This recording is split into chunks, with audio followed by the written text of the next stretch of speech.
નમસ્કાર દર્શક મિત્રો, MS24 ન્યૂઝ ગુજરાતીમાં આપનું હાર્દિક સ્વાગત છે।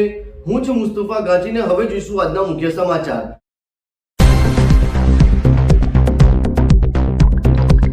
ક્ષત્રિય સમાજ દ્વારા માંજલપુર ગામ ખાતે ચૂંટણી બહિષ્કારનો હોર્ડિંગ્સ લગાવતા આજે ચૂંટણી અધિકારી અને દબાણ શાખાની ટીમ સાથે રાખીને હોર્ડિંગ્સ ઉતારવામાં આવ્યા હતા। આજ રોજ માંજલપુર ખાતે માંજલપુર ગામ અને દરબાર ચોકડી પાસે ક્ષત્રિય સમાજ દ્વારા ચૂંટણી બહિષ્કારના હોર્ડિંગ્સ લગાવવામાં આવ્યા હતા, જે આજે ચૂંટણી અધિકારી અને દબાણ શાખાની ટીમ સાથે રાખીને હોર્ડિંગ્સ ઉતારવામાં આવ્યા હતા। જ્યારે હોર્ડિંગ્સો ઉતારવામાં આવ્યા હતા ત્યારે ક્ષત્રિય સમાજ અને દબાણ શાખાની ટીમ વચ્ચે ઘર્ષણ સર્જાયું હતું। જ્યારે ક્ષત્રિય સમાજની માંગણી હતી કે આ બોર્ડ ઉતારતા નહીં પરત આપી દેવા, જેને લઈને આજે સમગ્ર મામલો માંજલપુર પોલીસ મથકે પહોંચ્યો હતો। ત્યારે ચૂંટણી અધિકારી અને માંજલપુર પોલીસ મથકે ફરિયાદ નોંધાવી હતી અને ક્ષત્રિય સમાજે પણ સામે પોલીસ ફરિયાદ નોંધાવી હતી, જેને લઈને વધુ વિગતમાં દબાણ અધિકારી અને ક્ષત્રિય સમાજના આગેવાન રવિરાજ બાપુએ વધુ વિગતોમાં જણાવ્યું હતું। આજે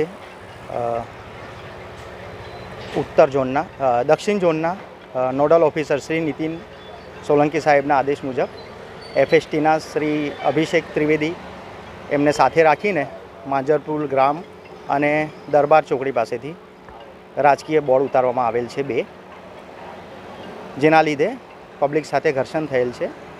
એટલે જે FSTના છે અભિષેકભાઈ, એ માંજલપુર પોલીસ સ્ટેશન ફરિયાદ નોંધાવવા આવ્યા છે। સામેનું ખ્યાલ નહીં, હમણાં FST તરફથી ફરિયાદ નોંધાવવામાં આવી રહી છે। હા જી, અમારે શ્રી નીતિન સોલંકી સાહેબે જાણ કરી હતી, સૂચન આપ્યું હતું। બે બેનર ઉતારવામાં આવ્યા છે, એક માંજલપુર ગામ પાસેથી અને બીજું દરબાર ચોકડી પાસેથી। હું દબાણ ઇન્સ્પેક્ટર કમલેશ સૈદાને। સૌને પહેલાં જય માતાજી। આજ રોજ મને ફોન આવ્યો કે માંજલપુર ભાગોરમાંથી અને દરબાર ચોકડીમાંથી બેનર કાઢવામાં આવે છે। જ્યારે મેં સ્થાન પર ફટાફટ એક જ મિનિટમાં માંજલપુરમાંથી તો કાઢી લીધું અને તૈયારી લોકો દરબાર ચોકડીનું બી તૈયારીમાં કાઢ્યું। તો મેં પહોંચ્યો તો ગાડીની અંદર બેનર મૂકી દીધું હતું। મેં કીધું ભાઈ બેનર કેમ કાઢ્યું, તો કે અત્યારે ચૂંટણી પંચનું કાયદો એવો છે કે કોઈ રાજકીય બેનર ના લાગી શકે। તો મેં ચોખ્ખું કીધું કે આમાં રાજકીય નથી, અમે ક્ષત્રિય સમાજ, આમાં સમસ્ત ક્ષત્રિય સમાજ લખ્યું છે, અમે કોઈ પાર્ટી નથી કે કોઈ રાજકીય નથી। અને આચારસંહિતા છે તો રાજકીય તમે બેનર કઢાવો।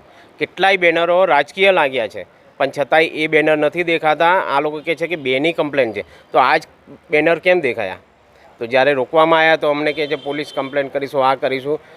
મેં કીધું જો પોતાના ધર્મ માટે જો કદાચ ફાંસી પર બી ચડવાનું થાય ને તો ચડવા માટે તૈયાર છે, પણ ખોટું સહન નહીં કરીએ। અને જે આ સરકારની તાનાશાહી છે, જે અત્યારે લોકશાહીમાં જે પોતાની દાદાગીરી બતાવી રહ્યા છે, 3 થી 4 વાર મને 3 વાર મને જેલમાં અંદર નખાયો છે, 2 ટોર્ચર કરાયો છે, તો બી છતાંય અત્યારે એટલા માટે આ ટોર્ચર કરાયો કે આ કદાચ બીજ હશે।